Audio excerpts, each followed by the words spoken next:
With a potential injury from Smackdown and more, this is Wrestling Hub. My name is John, and you're watching the Wrestling Report for August 27th. Before we get into the rest of the video, make sure you subscribe to Wrestling Hub and turn on all notifications to stay up to date with everything in the world of pro wrestling. Also, don't forget to follow us on Instagram at Wrestling Hub Official and follow us on Twitter at Wrestling_Hub.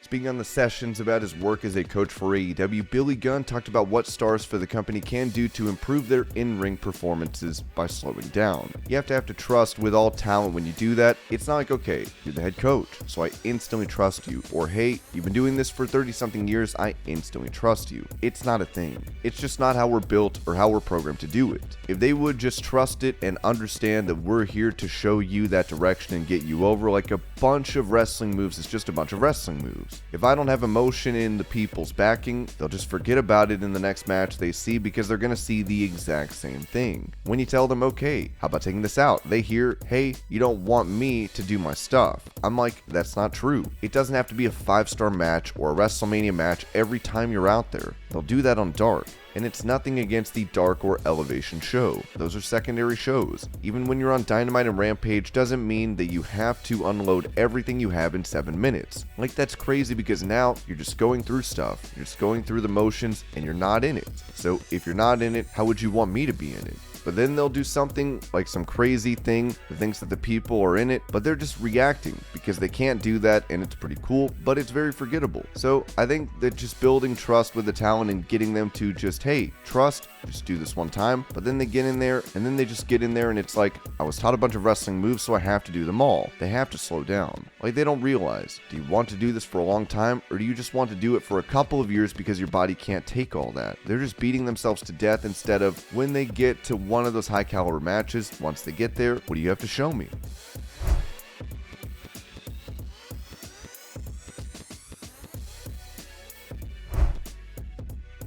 Despite retiring from pro wrestling in 2006, Trish Stratus has continued to make appearances for WWE, and she explained on the Ring the Bell why she keeps coming back. I went back for the Royal Rumble, had a little taste, and then I went back for Evolution. Me and Lita tagging was perfect. We got to do our thing as partners because we loved that, and it was cool to come back in that capacity. I wanted to see if I could go again and do a singles match. To get one of the best wrestlers of that time, Charlotte Flair, at that moment, perfect. I thought she was the best of her era. I'm the best of my era, some say. It would be something fans would like to see.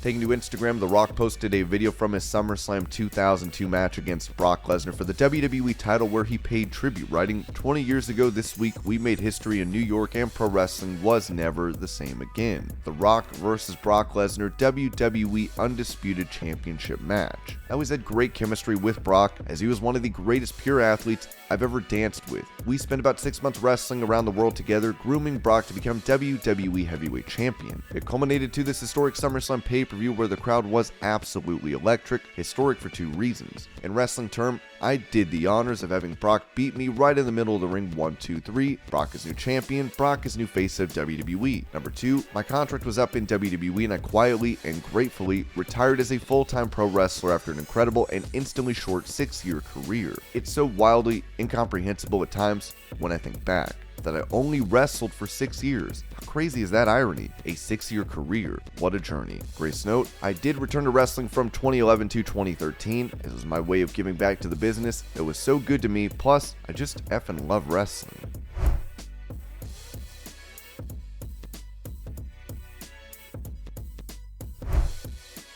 When speaking about the debut of her faction in WWE, Bayley revealed on After the Bell that Triple H had a big helping hand. I didn't really get an answer for it to begin with before what happened with Kai, and that was like really heartbreaking for me, because I felt like she was literally like the first one. We had a really cool dynamic and our styles would work well together. Our characters would work well together, and when she was let go, I kind of gave up on it. Bayley then found that with the new regime in WWE, Triple H was there to help with her group. Triple H helped me a lot in trying to figure out that vision. I'm just so lucky it worked.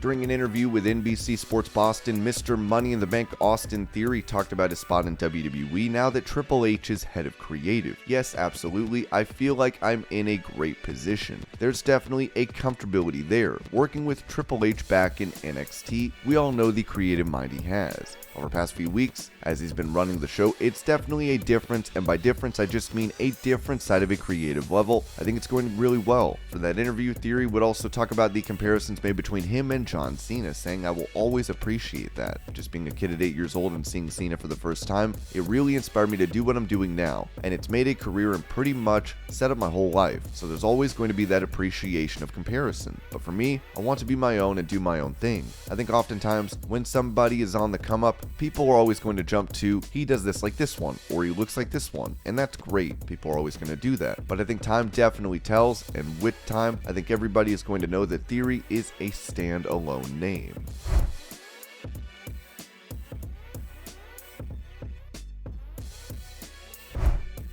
With him serving as a commentator for WWE on NXT since 2020, Wade Barrett revealed to BT Sport that he re-signed with the company. "About to hit my 2-year anniversary. Just signed a new extension of my contract actually. Last week I agreed to a new deal. I'm very happy to be staying around with WWE and continuing in my role with NXT." When asked about competing in the ring again, Barrett said, "Yeah, I can still move. I can still lift. My body is feeling good. I've always said that I'm in good shape. I'm healthy. And if the right opportunity presents itself at my door, then maybe we'll see Wade Barrett return in the ring one day. I'm not chasing anything. Sometimes guys start floating ideas out because they secretly want to get back into the ring. I love my gig in NXT. I love commentating. I'm the happiest I've ever been. So I don't have some sort of strange itch I'm trying to desperately scratch. But with that being said, I don't think you ever really retire when you're a wrestler. So if the right opportunity presents itself at the right time, then yeah, we might see me back in the ring at some point."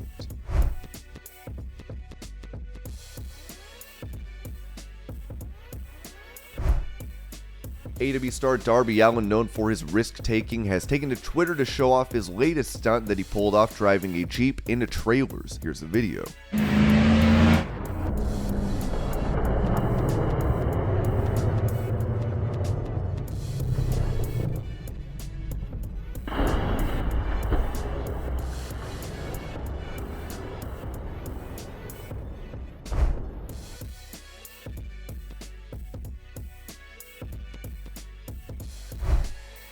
During Smackdown last night, Nikki, ASH, and Doudrop took on Deville and Natalya, Dana Brooke and Tamina, and Xia Li and Shotzi in a 4-way second chance match to get back into the women's tag title tournament. In that bout, Brooke would superplex Nikki onto a pile of stars on the outside, as Nikki seemed to hold her leg in pain after falling. After the match, Nikki would be checked on by Doudrop and ringside officials.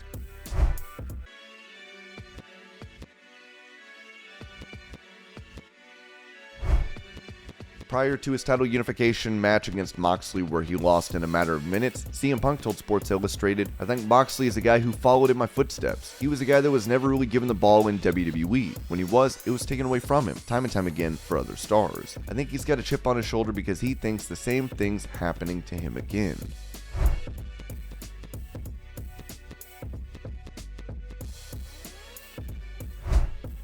With AEW Women's Champion Thunder Rosa having to vacate her title due to injuries, there were previous reports of her having heat backstage, which the former champion denied. Now, Fanbyte has reported that on Wednesday, months of public discontent and years of simmering tensions with AEW Women's Champion Thunder Rosa boiled over when she announced that she was taking time off to deal with a nagging back injury. With Toni Storm reportedly, per Fightful Select, being set to win the title from her days later at All Out, speculation was naturally going to run rampant about the left field announcement, a la Shawn Michaels losing his smile in February 1997. Rosa, for her part, swore on Friday's Busted Open Radio that her nagging back injury had progressed to the point that she could barely walk. The discourse could only escalate once Joe Lanza reported at Voices of Wrestling that Rosa hid in the bathroom from Jamie Hayter after Rosa broke her nose by landing on her face during their match at Battle of the Belts 3. Throw in not just the entire back and forth over whether or not Rosa sandbagged Marina Shafir on Dynamite in June, but also Rosa embracing replacing the quote-unquote sandbagging label with a t-shirt, and you can see how suddenly all of the drama around her in AEW is very public. In light of everything coming to a head, I spoke to 8 different sources, the bulk of whom are women who have worked with her in AEW, to try to get to the bottom of what the hell is actually going on.